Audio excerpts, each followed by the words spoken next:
ఇవాళ మన్రేగా స్కీమ్ నుంచి మహాత్మా గాంధీ పేరు తొలగించరు. వీళ్ళు గాడ్సేని పూజించేటువంటి దుర్మార్గపు ఆలోచన నాయకులు కాబట్టే ఇలా మహాత్మా గాంధీ పేరుని మన్రేగా స్కీమ్ నుంచి తొలగిస్తా ఉన్నారు. రాజకీయంగా సోనియా గాంధీ కుటుంబాన్ని ఎదుర్కొనే సత్తా, స్థైర్యము, ధైర్యము మోడీకి లేదు. అందుకే దొడ్డిదారులో వారు పలుకుబడి పెంచుకునేటువంటి ప్రయత్నము చేస్తా ఉన్నారు.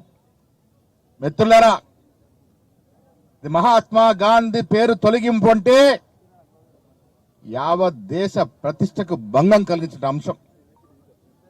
మహాత్మా గాంధీ పేరు పలికినప్పుడల్లా ప్రజల మదిలో సోనియా గాంధీ, రాహుల్ గాంధీ, ప్రియాంక గాంధీ కనబడతారు. కాబట్టి ఆ మహాత్మా గాంధీ పేరు తొలగిస్తే కొంత లాభం చేకూరుతున్నట్టు దుర్మార్గపు ఆలోచనతోని వల్ల సంఖ్యాబలం ఉంది కదా అని పార్లమెంట్లో బిల్లు పాస్ చేసుకున్నారు.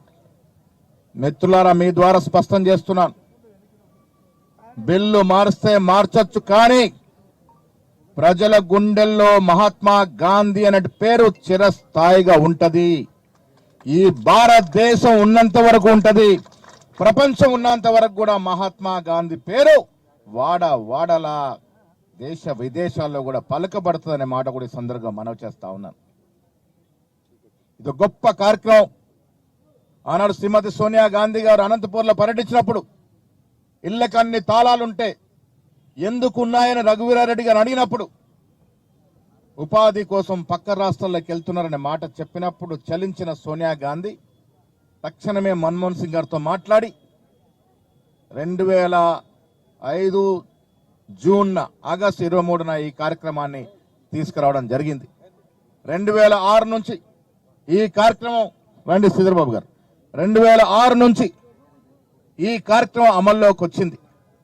దీని ముఖ్య ఉద్దేశం గ్రామీణ ప్రాంతాల్లో ఉపాధి లేక అలమటిస్తున్న బీద ప్రజానికానికి కనీసం 100 రోజులు పని దినాలు ఇవ్వాలని, తద్వారా కడుపు నిండా భోజనం పెట్టాలని, వారి భోజనమే కట్టడమే కాకుండా నదులు, కాలువలు, కెనాల్స్ నిర్మాణం ఈ దశగా జరగాలని ఒక మహత్తర కార్యక్రమానికి రూపకల్పన చేస్తే దురదృష్టవశాత్తు 2014లో అధికారంలోకి వచ్చిన మోడీ ప్రభుత్వం మన్రేగాకి నిధులు కోత పెడుతూ పోయింది.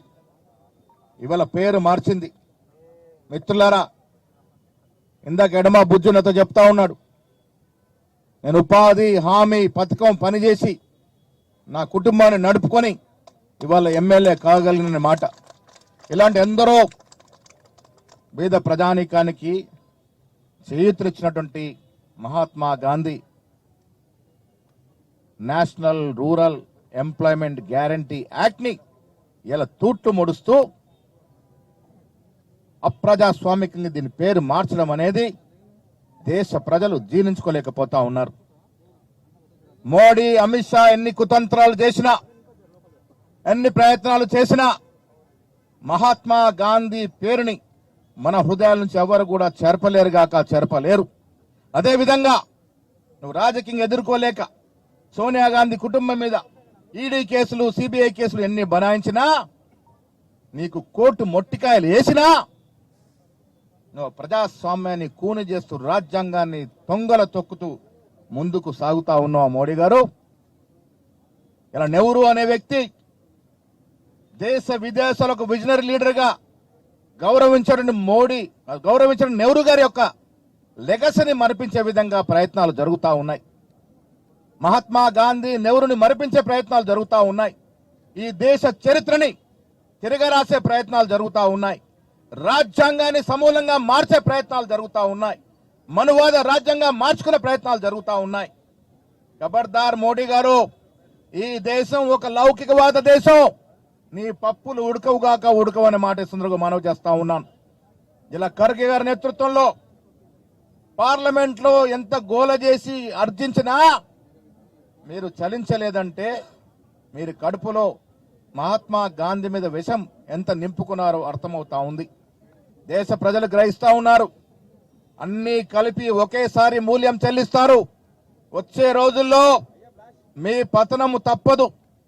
కేవలం హిందూ పేరిట కులాల పేరిట మతాల పేరిట రాజకీయాలు చేసే వారికి గుణపాఠం తప్పదుగాక తప్పదనే మాట ఇలా సికింద్రాబాద్ వేదిక నేను చెప్పదలుచుకున్నాను.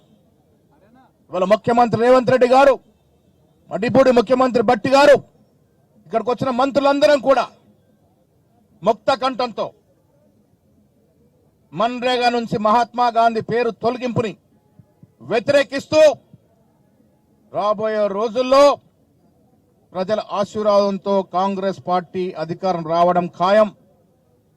రాహుల్ గాంధీ గారి నేతృత్వంలో మళ్ళీ మహాత్మా గాంధీని వెనక్కి తెచ్చుకుంటాం, వారి పేరు మళ్ళీ పెట్టుకుంటామనే మాట కూడా సందర్భంగా మనవి చేస్తా ఉన్నాను. కులాల పేరిట మతాల పేరిట రాజకీయాలు దీర్ఘకాలం సాగు. 12 ఏళ్లు పాలించి కూడా మేము ఇది చేశామని చెప్పుకోలేని పరిస్థితి. కిషన్ రెడ్డి గారి నియోజకవర్గంలో డిపాజిట్ పోయిన పరిస్థితి. పంచాయతీ ఎన్నికల్లో డబుల్ డిజిట్ కూడా కష్టంగా దాటలేని పరిస్థితి. ఈ రాష్ట్రంలో మీకు బుద్ధి చెప్పుతామనే మాట కూడా ఈ సందర్భంగా మనవి చేస్తా ఉన్నాను. ఇలా శాంతియుతంగా అఖిల భారత కాంగ్రెస్ కమిటీ పిలుపు మేరకు రాష్ట్ర రాజధానిలో పేరు తొలగింపుకి నిరసనగా శాంతియుత సత్యాగ్రహం చేస్తా ఉన్నాం. రేపు అన్ని జిల్లా హెడ్ క్వార్టర్లో ఈ సత్యాగ్రహం ఉంటుంది. ప్రజలకు కనువిప్పు కలవాలి, దేశ ప్రజలు తెలుసుకోవాలి. మీరెన్ని ప్రయత్నాలు చేసి గాంధీని నెహ్రూని మరిపించే ప్రయత్నం ఎన్ని చేసినా అంతకు రెట్టింపు ప్రజలు వారిని గుర్తిస్తారు, ఆరాధిస్తారు, ఆదరిస్తారనే మాట కూడా ఈ సందర్భంగా మనవి చేస్తూ ఇక్కడికి వచ్చిన పెద్దలందరికీ కూడా, ఈ సత్యాగ్రహంలో పాల్గొంటున్న మీ అందరికి కూడా బాపూజీ స్మరణాలు, బాపూజీ జ్ఞాపకాలు చిరస్థాయిగా ఉండే విధంగా మా ప్రయత్నం ముందుకు పోతుందనే మాట కూడా ఈ సందర్భంగా మనవి చేస్తూ